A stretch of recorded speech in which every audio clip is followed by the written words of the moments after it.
guys, it's Kimmi, Business Life with Kimmi. How are you? What are my business bosses up to today? Well, let's get it. So today we're talking about three that you do not want to do in business, okay? 3. Let's get right into it. Number 1, don't overcommit or overextend yourself, okay? Don't promise 10 people you can come and do their yard and you know you can only accomplish 2. Don't do it. Whatever industry you're in, if you are cutting hair, okay, don't tell 5 people or schedule 20 and you know realistically you can only do 3. That will hurt your business. It's better to be upfront with them. I don't have any more appointments today, and you always want to let people know you want their business, okay? Example, let's use the hair cutting illustration. So somebody has a barbershop and they book 20 appointments, and you know it's only 12 hours in a day, so that's maybe 1 hour, okay? I don't know how long it takes you to get your hair cut, but let's just say you do, 5 and you book 20. You want to let those other 15 people know that you cannot get them today, but you can. That sounds something like this. Hey, Bob, man, I really want to get you, but I don't have time, and I don't want you to have to wait in the chair while I finish these clients. Can I get you booked tomorrow? Or how about Thursday? What's the next best day for you? Okay, so you always want to let the client know, I want your business. So don't overcommit. If you can't do it, you can't do it. But we do want the business, so we want to let them know that. Number 2 is you cannot, do not neglect cash flow management. What do I mean by that? If your business is not making money, you cannot just be out there spending willy-nilly on credit and still just buying whatever you want with the hope and the dream that you will make some money back. Okay, I'm gonna invest in my business, because we hear that all the time, and I even tell people that you need to invest in your business, right? However, if you realistically cannot afford to invest in your business, there may be some things you need to not be doing. The number one thing people spend money on that they don't have and probably shouldn't is marketing. Flashy items, buying a lot of ink pens, gifts, and things like that. You really need to watch that cash flow, okay? And even if you are making money, you still need to watch the cash flow, because it's only so much coming in, so much going out, and you need to know the difference so you can see where you set at the end of the month, okay? You cannot just be out there willy-nilly under the pretense of, I have to do this for my business. We talk about our business like it's our baby, because it is. I love each and one of my businesses like they are my babies. And you will hear me talk about my businesses. I love talking all things business, thus Business Life with Kimmi. However, the budget, and if you don't have a business budget, you need one. How much are you spending on supplies? How much does it cost you to operate the business? Do you have other employees that you have to pay? Do you have an administrative assistant? Depending on where you are in your business journey, even initially starting out, you need supplies, you need accounting software. How much are you paying for everything?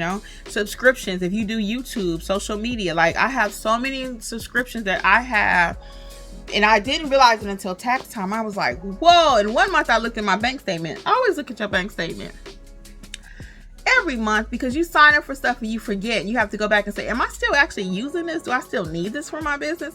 Is there a free alternative? Like, for example, Canva, I pay I pay for the year, so it's $144 annually. Canva is a application on the computer that will allow you to make little graphics if you're doing anything for your business. Actually, I use it a lot for YouTube, but I use it in my personal business too, little graphics, and you can use Canva. So they have a free version.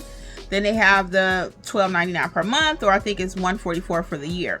But can you get by with just using the free version for a while? Can you? And if you decide to do it, can you afford to prepay, basically, so you can save a little bit of money? So that's something else you want to think about when you do have to get all these different subscriptions for your business. Can you afford to pay it annually so you can save a little bit of money? Because that all will add up. If you saving $50 here because you signed up annually, and 20 there and 20 here, that all adds up. So that is another way you can save some money. But have a budget for your business. How much can you spend on uniforms? How much can you spend on marketing? Okay, each category.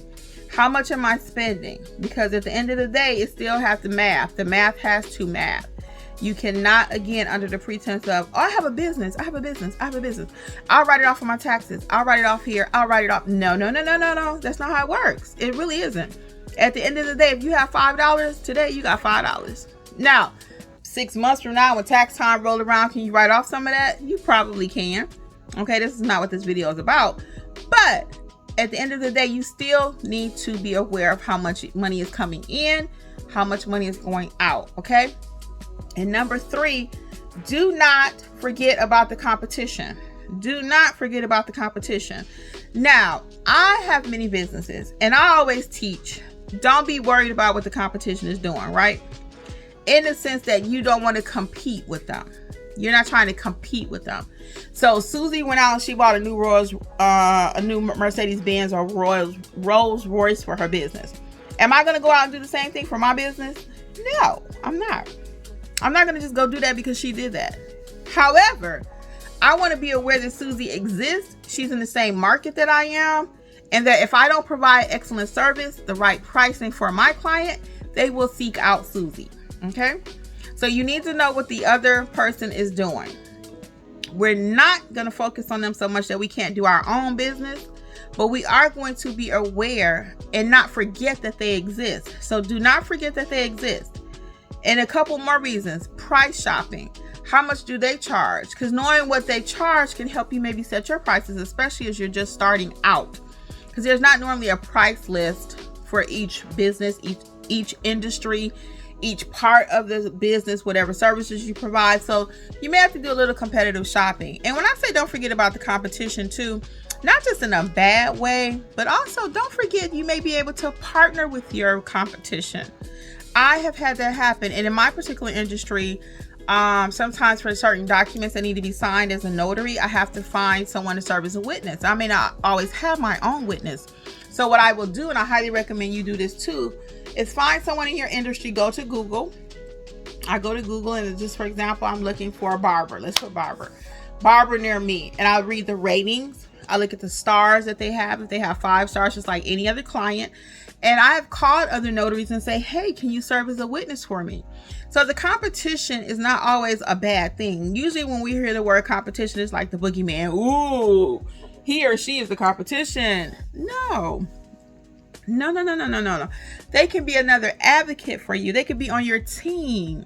But independent contractors, they're over there, you over here. And when you guys need each other, you come together. Okay? So actually, that's how I found my mentor. When I started the notary business, he was actually my notary for my parents. They were in, my father was in a nursing home and I had to call him as a notary. And he asked me, I told him I was a notary. He was like, so why aren't you doing anything with it? So finally he encouraged me to kind of start doing something with it. I was like, yeah, I ain't got time right now because my mom was sick also, elderly, not really sick, but my dad was sick and he was in a nursing home, as I just stated. And once I got everything together, I went ahead and started my notary business. One thing led to another. I took a little mentorship with him. I jokingly call him my mentor. I took a little class with him, called him on a couple of questions, and the rest is history. I started a training company. I have myself and my niece and another friend of mine. We all do that business together. My husband is part of all my businesses. So one thing led to another. So the competition is not always a bad thing. It depends on how you treat it in your mind, the mental. How do you feel about it? Okay. So 3 things, again, we are not going to do in our business because the competition, again, could be a helper to you. So 3 things in our business, just to recap, I like to do that. Number 1 is we are not going to overcommit ourselves or overextend. We are not going to neglect cash flow. That means you need to know about your money. Your money needs to know about you. And number 3, we are not going to forget about the competition because they can end up being our ally, our friend, business partner, okay? Contractor, whatever words you want to insert. However, you also want to remember the competition because if you don't do what you're supposed to do, somebody else is waiting on your client. Okay. So until next time, guys, these are my tips for today. This is Business Life with Kimmi. Bye.